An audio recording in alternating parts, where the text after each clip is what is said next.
certain brand or certain product, certain design. I'm going to talk about standards and specifics, techniques, applications. Okay ba yun? So this is part 2 of your module 1, fundamentals. You're gonna be appreciating more about how to mix for your live sound systems. More dito sa module na to. I'm not saying na hindi ninyo na-appreciate yung module 1, but technically mas lalo ninyong appreciate yung applications ng inyong mga signal processing dito. Hindi lang yung operations. Medyo tricky lang ng konti dahil how you're going to control the nasaan yung mixer kong isa? So, three things. This is our point of concern. Yung three things na purpose ng inyong mixing console is to some different sound sources. Some different sound sources, which is combining different audio signal. Ano ba yung mga audio signals na yon? Sige nga, bigyan nyo ako ng idea. Ano ba yung mga musical instruments na kina-capture ng inyong microphone sa inyong sound system? Sige, Jose, ano yun? Bigyan nyo ako ng example. Ano mga musical instruments? Guitar. Yes, good. O, hero, drums. O, ano mga part ng drums? Sige, pag-usapan natin yan. O, yan, pag-usapan natin yan mamaya, yung mga parts ha. Parts. Okay, Mart, ano pa? Sa drums ha? Hindi lang drums, ano pa? Maliban doon? Keyboards ha? Yung keyboards, mga tinatawag na mga electric piano, di ba? Okay? Yes, ano pa, sir? Vocal mics, di ba? Mga vocal mics, mga string instruments, di ba? So yun yung mga pinagko-combine mo, pinagsasama-sama mo, kaya tawag sa kanya mixer. Tama naman di ba? Audio mixing console o kaya audio mixing board. Now, the second is processing. Siyempre, ipoprocess mo siya. Pag pinasok mo sa dyan, ipoprocess mo yan. Which are, okay, equalizations. Equalize mo, kaya katawag doon, equalizer. I-equalize mo yung mga frequencies of sound na yung mga sobra, babawasan mo, yung mga kulang, maaaring dagdagan mo a little bit, di ba? Kaya ang tawag sa kanya equalization. It is a process of equalizing those frequencies. Okay? Then, yung mga malalaking mixing board, lalo na yung mga digital mixing board, meron tinatawag na mga dynamic processors which control dynamic range. Yung loudness and amplitude ng inyong source, yung lakas. So, importante na makontrol natin yung lakas. Okay, so yun yung purpose ng mixing console, lalo na yung digital mixer. Pag-usapan natin yung comparison ng digital sa analog. Yung mga encounters natin, kailangan pa natin gumamit ng graphic equalizer sa digital mixing console? Hindi na, kasi may built-in na. Di ba? Kailangan mo bang bumili? Wala na, hindi ka na bibili. Kung meron ka man, baka ibenta mo na. Kamukha ng mga rentals ngayon ng mga nakikita ko sa post sa Baguio. Ang daming binibenta puro analog mixer. Pag tinignan ko, ba't puro analog mixer binibenta ng mga yan? Kasi sooner, bebenta, hindi na nila kailangan yan, bibili na sila ng digital mixing board. Mahirap nang daling kasi di ba malaki. Tapos maraming mga patch cable na kailangan. Okay? And the third, which speaking about patch, yan na. Kailangan mo ng routing switches. Routing assignments. Ira-route mo siya, padadala mo siya. And sa digital, ang medyo pinaka, okay one of the challenging part is to route your signal. Maliban sa processing. Kasi madaling, kung medyo familiar ka na, if ever medyo familiar ka na dun sa mga equalization, mga compressors, limiter, gate, effects, hahanapin mo na lang dyan, pero yung routing ang pinaka-challenging. Kasi karamihan doon nagkakamali. Bakit hindi tumutunog? Saan mo ba pinadala? Doon pala napadala sa isang output, kumuha ka sa kabila. Okay, so yun yung medyo kakain ng konting time mamaya ng training natin sa kabukas. Yung routing. Okay? Pero siyempre, pag nagcha-challenge ka, natututo ka. Diba? Okay? So now, routing enable the use of external processor. Ang challenge lang dito sa analog, gumagamit ka ng external processor, di ba may mga rack kayong ginamit, di ba? Sa module 1. Kailangan mo pa siyang lagyan ng kable, ibabalik mo siya ulit, may tinatawag na mga insert points, etc. Send and return, pag-uusapan natin ngayon today. Pag sinabing send, nagpapadala ka ng signal. Pag return, binabalik mo na yung signal. Process signal going back to your mixing board. Pero dito sa tinatawag na digital mixing board, hindi mo na kailangan gumamit ng kable. Ira-route mo na lang siya, pipindutin mo na lang siya. Okay? So, importante, maaral natin yung tinatawag na routing or signal path. Okay? Now, so may mga tinatawag na auxiliary send. Naalala niyo ba yung auxiliary send? Yung tinatawag na papunta sa mga monitors ninyo, papunta sa mga apex processors ninyo, papunta sa subwoofer ninyo. So saan nyo kinukuha yung halimbawa, yung monitors ninyo? From the free fader. Kaya nga, di ba, before the paid. Before the paid. Okay? Prepaid. Tinatawag na postpaid or postpaider signal. So ito, before, ito, after. Means to say, pag sinabing after o postpaider, yung fader mo, merong effect doon sa signal na pinadadala mo doon sa output mo. There's an effect. May kinalaman siya. Pag tinaas mo yan, halimbawa tong fader na to, magkakatunog lang yung output mo. Para pag binaba mo to, wala ring main output mo, wala din lahat.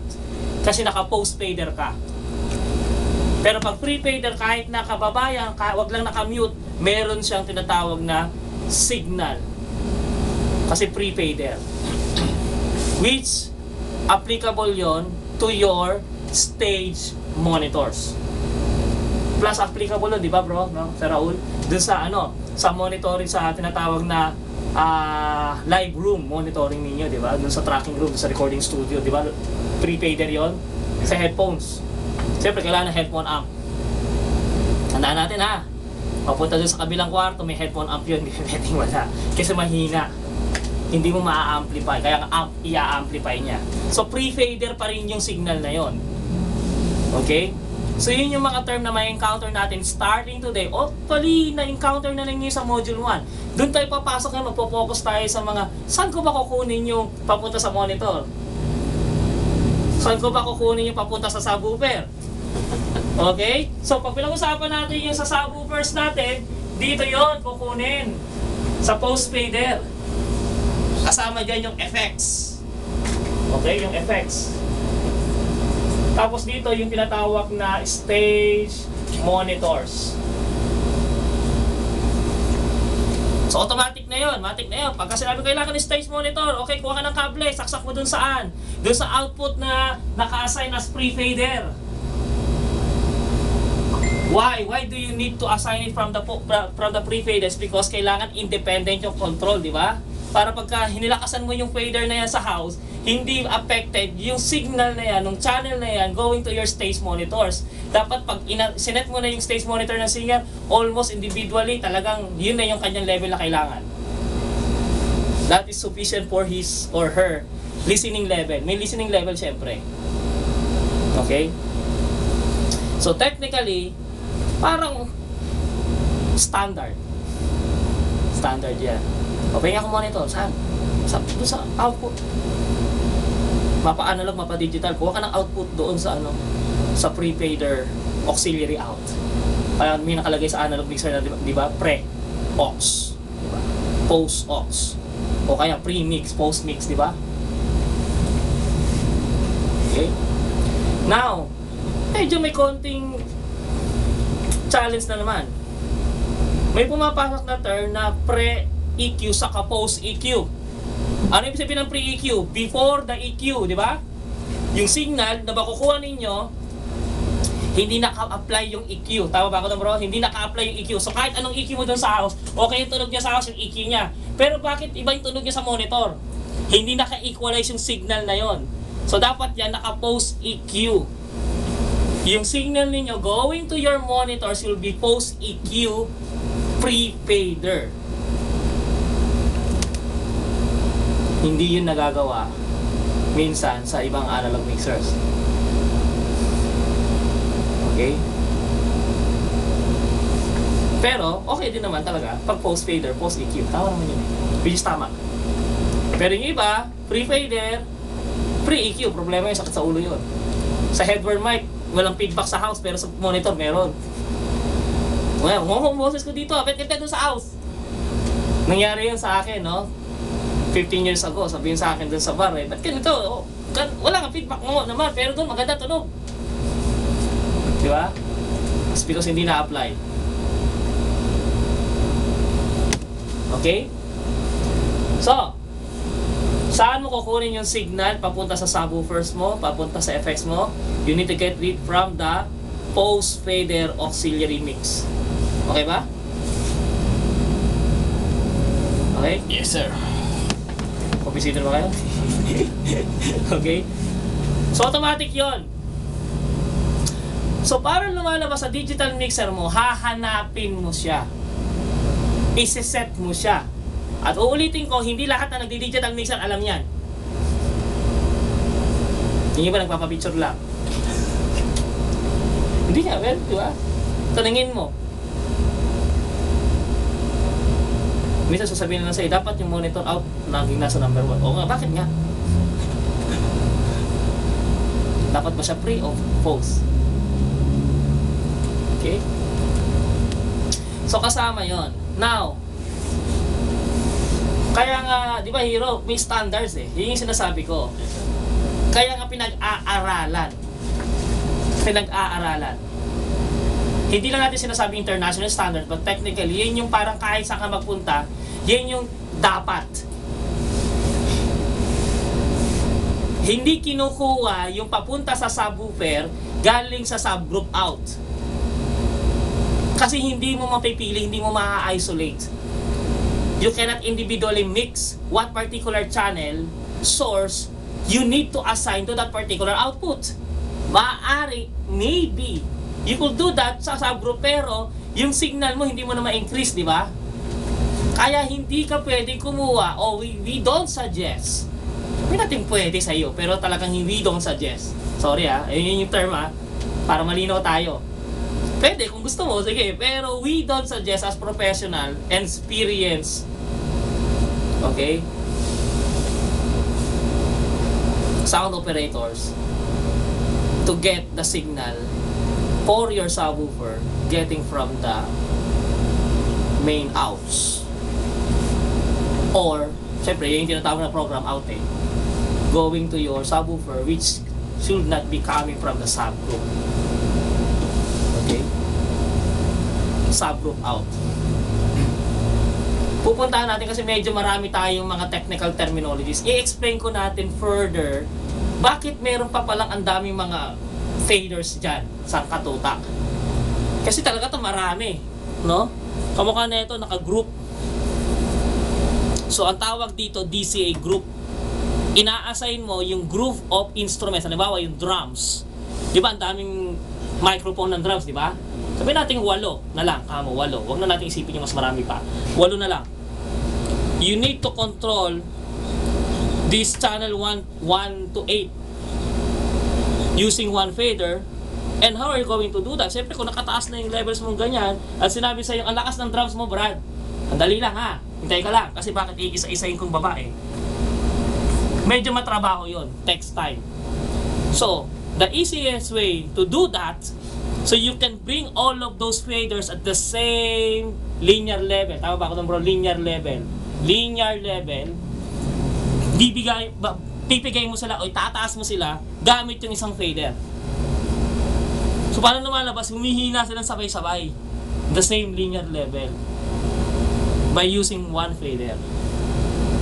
Mamaya na natin problema yung paano i-assign. Okay? Ayoko muna kayong pag-isipin masyado. At ayoko naman kayong pag-isipin, kaya nga tinuturuan ko kayo kasi inaisip na namin siya para ituro na lang sa inyo. Tama ba ko doon? Nakuha niyo yung point. Huwag isipin yun.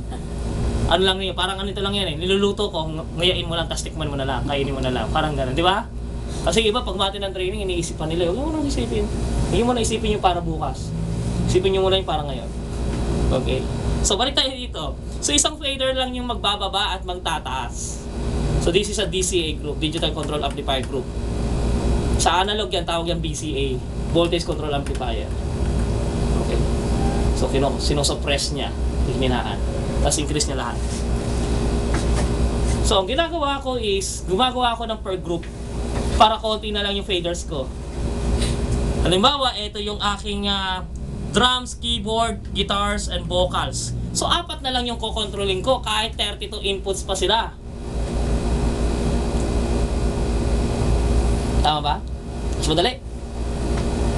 Kaysa, ang gagawin mo, hihinaan mo sila, tapos ito rin, hihinaan mo rin, pipindutin mo rin, A-adjust mo rin ulit, tapos a-adjust mo na naman ulit, a-adjust mo na naman ulit. O kaya, yung maling paraan, ito may maling paraan ng iba. Hinaan mo naman silang lahat. Ang lakas nilang lahat. Gagawin ng iba, sa main, maling-mali. Baka may nakita na kayong gano'n, di ba? Tapos, sasabihin na naman ulit ng kliyente mo, o ng boss mo, sasabihin, Brad, lakasan mo yung isang singer. Eh hindi, nakataas na yung singer dito eh, hindi na ho eh. Eh ba kasi, bakit? Ba't hindi mo marinig? Kasi hindi na mo dito eh. Maling-mali. Naalala ko, hindi ko na sasabihin, may nag-demo doon sa isang kliyente kong sikat na tao. Siyempre, consultant niya ako. Hindi naman alam nung nag-demo, ako yung consultant. Hindi, nandun lang ako sa likod siyempre. One thing I've learned is yung taong tahimik daw, yun talaga yung marunong. Kaya lagi akong tahimik. Kaya nandun lang ako sa likod. Pag hindi ako tinatawag ng kliyente ko, hindi ako tatayo. Nandun lang ako sa likod. Sabi sa akin ng kliyente, Mark, kamusta yung tunog? Pagpa-demo ka, hindi pakinggan niyo muna. Oo nga, no? Sabi sa akin, kilalang tao to ha? Sige. Di ba may ang kote, Mark? Bakit hindi ko marinig yung singer? Siya po yung nag-mix, di ko ba? Tingnan mo nga. Wakata yung bata live ha? Doon sa kanyang, sa kanyang facility. Okay? Yung pala, ang ginawa niya, nung nagde-demo na, sikat din actually nagde-demo ng kilalang product, dito niya ginawa yon, paghina at paglakas sa master fader. Dapat ba hindi? So ang tanong ko sa kanya, sabi ni boss, lakasan mo na yung vocals. Kasi bakit pakikialam ang equipment niya yun, di ba, demo eh. Kasi, siyempre, remember, you need to have a technical ethics also. May ethics ka rin. Hindi ba pwedeng dahil ikaw yung consultant, pakikialam mo may mixer. Pakikialam mo may, namin niya, binedemo lang namin yun, hindi naman sa iyan. Kung magsasuggest ka, sabi ni boss, sabi ni sir, lakasan daw ninyo yung singer kasi medyo mahina. Actually, kilala niya ako. Mahina pa yung boses ko sa akin kasi kilala niya ako. Baliktad, di ba? So, sir, hindi na ako malalakasan. Bakit? Eh, nakataas na ako, sir. Ito na yung fader ng singer ko. Patingin ng master fader. Ay, yung master fader niya nandito.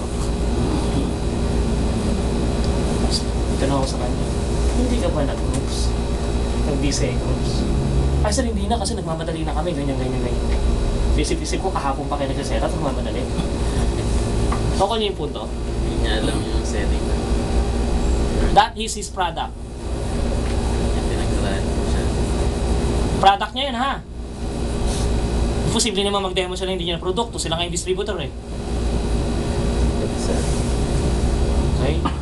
Ang point dito, paano ka pa maglalakas kung nakababa ito?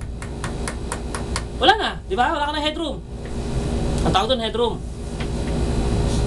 Wala ka nang gagalawan. Pagka parang pinasikip mo yung mundo mo, di ba? Parang nilagay mo yung sarili mo sa isang maliit na kwarto. Okay? So dapat ito laging nasa 0 decibels. Which, why do you need to set your master fader at 0 dB? Because all the frequencies of sound at 0 dB maririnig mo. Yan yung tinuro sa akin ng isa sa mentor ko, si Daniel eh. Isa Singaporean Malaysian na dating consultant ng isang kilalang designer siya ng isang kilalang He's a friend of mine from Singapore. Na Malaysian siya actually. So Daniel, sabi niya, at 0 decibels, you're gonna be hearing all the frequencies of sound. Okay? So, doon kayo magtatrabaho sa DCAs. So, kung talagang gusto mo lakasan yung vocals ng level ng vocals mo, edi dito ka sa vocal. Which is meron din yung mixer mong Allen and Q32. Meron yun. Meron silang mixer Q32. Yan lang, hindi ko pa alam. Ay, tuturo ko yun, huwag kayo mag-alala. Kasama ko siya kahapon. Actually, magkasama lang kami kagabi. Kasama ko siya sa lugar ng boss niya. Magkasama kami sa Laguna. Okay? Hindi ako sila. Latapuan ako. Experience. Na pinost ko yun sa Facebook. Okay, 3 million lang naman yung sound system ng boss niya. Saan pa sa Laguna? Sa San Pablo. San Pablo kayo. Yun ba yung binento ko sa inyo nung nakaraan? Jade Bros, yung boss niya, yung may-ari nun. Yung hindi mo matanaw yung yung lugar. Sa dami, sa laki. 100 hectares. Okay. So, yan na. So, whatever mixing console, digital, pag-usapan natin whatever digital mixing console, hahanapin mo yan. hahanapin mo yan. Doon ka mag-work. So parang additional trabaho mo yan na i-assign mo siya. Kasi bakit? Later, pag hindi mo ginawa yan, you're gonna be ending soon, papagurin mo yung sarili mo sa 32 na faders. Tama ba ako? Papagurin mo yung sarili mo. Ikaw ang magpapahirap sa sarili mo pag hindi mo ginawa yon. Okay? Kahit 16 pa rin yung pahira mo. Okay? So, we call that DCA. Now, how to assign? Pupunta tayo dyan. Tama ba? Hindi natin makakalimutan yan. I-assign mo siya. Okay, may mga shortcuts actually. So, punta tayo dun sa next focus natin. So, let's talk about difference between an analog mixing board and a digital mixing board. So, syempre, sa digital, you can save your scenes, your settings, your individual libraries. May mga library. Para siyang actually may mga preset pa nga eh. But, to be honest with you, gusto kong maging honest sa inyo, hindi ako mahilig gumamit ng library. Pero may kilala akong sikat na Pilipino nagtuturo ngayon, ang hilig gumamit ng library. Kilala mo yun? Ang hilig gumamit ng library. Okay? So, na-library niya, tapos sabihin niya, maganda na yung tunog. Ha? Anyway, how sure you are? Okay? Huwag mo na sabihin. Okay? Bakit? Kasi nga, hindi naman lahat ng yung presets ng digital mixing console is applicable to all. Suggestions lang iyon. Suggestions lang iyon. Okay? Siyempre, sabi ko nga sa seminar nung Saturday, you need to mix using your ears, di ba? Not using your eyes. Okay? Sabi dito, you can save. Ibig sabihin nun, meron tayo pala tayong event sa Friday, kalimutan, kasama nyo to. Okay? Tayo magka-sound engineer eh. Kasama natin si Mitoy saka si with the driver, tama ba? Yes, sir. Mitoy and drivers. Saan tayo? Sa SM San Lazaro. Oo, yan. Mitoy with the drivers. Kung kasino doon. Kasino? Ako mong Nasa likod. sound engineer, Brad. May banda yun. Okay. So, the reason why binanggit ko yon kasi halimbawa meron silang front act na banda, ibang mix ng stage monitoring ang gusto nila. Ibang mix ng boses nila and drums nila, etc. Ibang genre ng music, tama ba? Pag sampa naman ni Mitoy, rock song sila, example lang, pwede mong i-save yun kung nag-soundcheck na sila later, etc. Pwede mong balikan. So sabihin sa'yo, Brad, okay na yung monitors namin ha, save mo na yan, pipindutin mo na lang gano'n, di ba? Pag umakyat na yung front act, iba na naman yung gusto nila, isi-save mo yun, tapos pipindutin mo na, i-recall mo na lang, di ba? O, masaya na kami dito, ayos na. Ito yung tunog namin kanina, example lang, di ba? Pero sa analog, hindi. Talagang ganun ka na naman, Brad, ayusin mo na. Parang walang kwenta yung soundcheck mo. Parang walang kwenta lalo sa monitors. Nangyari sa akin yun a dozen times na umpa. Diba? Sabi ng artist, di ba na-soundcheck na tayo, magkano na tunog pa kanina? Siyempre, meron na una sa inyo. So, hindi ka gaya sa digital, pwede mong i-save 100%. Kung gaano kalakas yung input levels ng isang particular source, pwede mo rin i-save. Okay? Kaya may mga tinatawag na mga scenes. Ito yung mga scenes. Yan, scenes. So, saan yun dito sa digital mixer? Sa screen. Ito yun, scenes. Yan. Ay, wala. Sorry. Pasensya na. Hindi ko na-share. Mirror. So, yan. May mga scenes, di ba?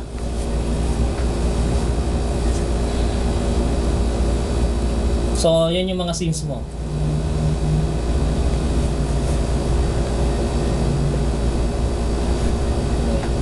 Ano lang yan? Command zoom in lang. So, pipindutin mo na lang yan. Kamukha na ito, nakalock. O, syempre, nakalock yung routing doon. Now, gagawin mo is you're going to click one here and you're going to recall. So, kung anong ginawa mo doon sa isang particular na scenes na yon, kaya nga recall eh. Parang sinabi mo, Brad, hindi ko ma-recall. Anong pangalan mo ba? Madali lang, ako muna ako sabi, niisip ko muna pangalan mo. Parang gano'n, di ba? I-recall mo yung nangyari. Yung scenes, kaya di ba scenes yung pangyayari? Parang ano yan, parang sa NBI. O ano tayo, mag-mock up tayo. Ano yung mock up, di ba? Ipagpapatuloy.